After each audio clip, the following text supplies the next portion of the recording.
Welcome back to Liberty Ledger Crypto. Today, we're diving into a fascinating corner of numismatics, the story of the 1966 Washington quarter, a coin you may have overlooked in your pocket change, but one that, under the right conditions, could be worth thousands of dollars. Yes, you heard that right. A common-looking 25-cent coin from 1966 could be one of the most valuable pieces in your coin collection. Stick with us as we reveal what makes this particular year and this coin so extraordinary. The 1966 quarter is part of a unique era in U.S. coinage history. This was just 1 year after the U.S. Mint stopped using silver in quarters. Before 1965, quarters were made of 90% silver, but due to rising silver prices and a coin shortage, the Mint shifted to a clad composition, copper sandwiched between two layers of nickel. This change makes 1966 quarters technically modern, but their transitional status has made them a hot target for collectors. The average 1966 quarter is only worth its face value, 25 cents, if it's been circulated. There were over 821 million quarters minted that year at the Philadelphia Mint, and they didn't use a mint mark, which makes finding a rare one a bit of a challenge. But here's where it gets interesting. Among all those millions of coins, a few extraordinary specimens have stood out and shocked collectors and buyers at auction. So what exactly makes a 1966 quarter worth hundreds, even thousands of dollars? The answer lies in several rare variations and minting errors that occurred during production. Let's start with the most famous type, the full strike with full details.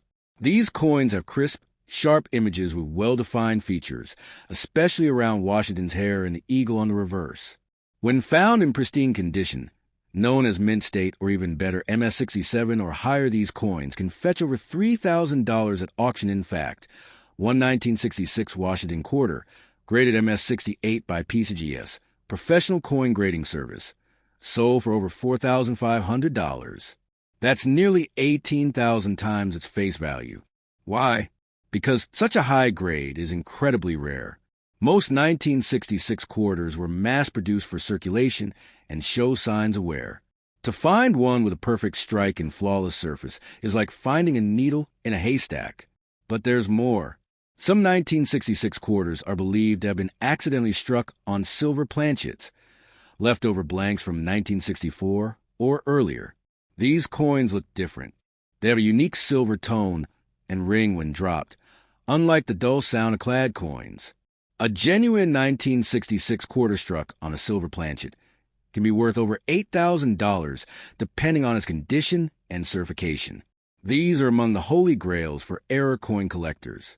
Other valuable errors include off-center strikes, double dies, and clipped planchets. A double die, for instance, means a coin was struck twice with a slight shift, causing a doubling effect on a lettering or design. While rare for 1966 quarters, any verified specimen with strong doubling could command serious money.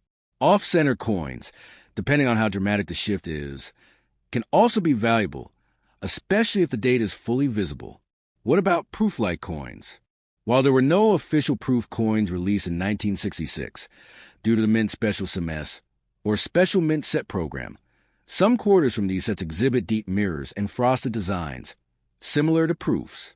High-grade SMS quarters with these proof-like qualities can sell for hundreds of dollars, particularly if they've earned the CM or DCM designation from grading companies. This brings us to the importance of grading and certification. If you think you've got a high-quality 1966 quarter, don't rush to sell it just yet.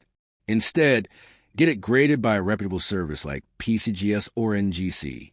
A certified coin gives buyers confidence and significantly boosts its market value. Even a small bump in grade can make the difference between a $50 coin and a $5,000 one. So, how can you check your 1966 quarters at home? Start by pulling out any old change you've saved. Look closely at the details under a magnifying glass. Are the hairlines on Washington's portrait sharp? Is the eagle detailed and clean? Are there any signs of doubling the letters or numbers? What about an unusual color or tone that might hint at silver content? Another tip, weigh the coin. A standard clad 1966 quarter should weigh about 5.67 grams. A silver quarter would weigh closer to 6.25 grams. Use a